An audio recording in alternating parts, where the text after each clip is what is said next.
Mayor, what can you say about Ping Lacson, who conceded to GMA and he said that GMA won.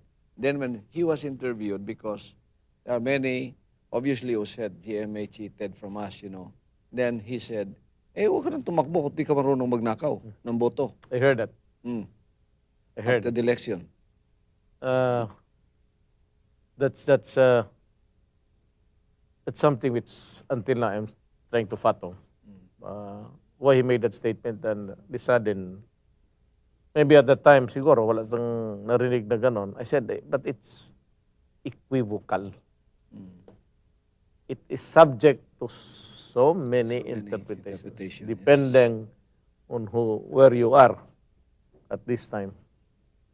Kasi yun, Mayor, if you were the ones that was wiretap, kung sinabi ni Madam sa iyo na makakuha ba ako ng 30,000 votes dyan, and he was talking to you, mag-double meaning na yun if you are the enemy, di ba?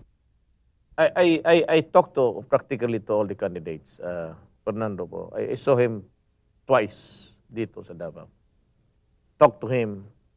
And pati hindi kami nakita but through mutual friends. Sabi ko sa kanila, I am sorry I could not support you guys because I have made my commitments at this time. Pero what I can assure you, sabi ko is, and I give you my word of honor, your votes will be yours and it will be counted correctly here. So nanalo lang 1,000 plus. Kung magdaya ako, bakit 1,000? Yung boto ko, yun ang boto ni ano. I got a margin over my opponent of about 152,000. Di yun sana rin ang boto niya kung bakit lubos-lubusin mo na kung magnakaw ka.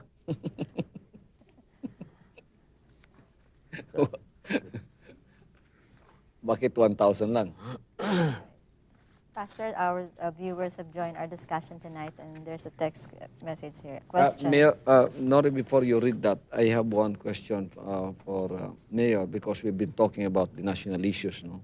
Now, there is a question here, Mayor, about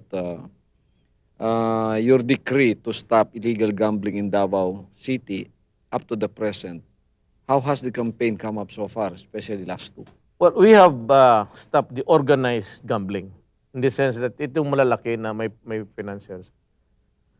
But they want more. The Davaoians want the tong-its and itong neighborhood loto-loto.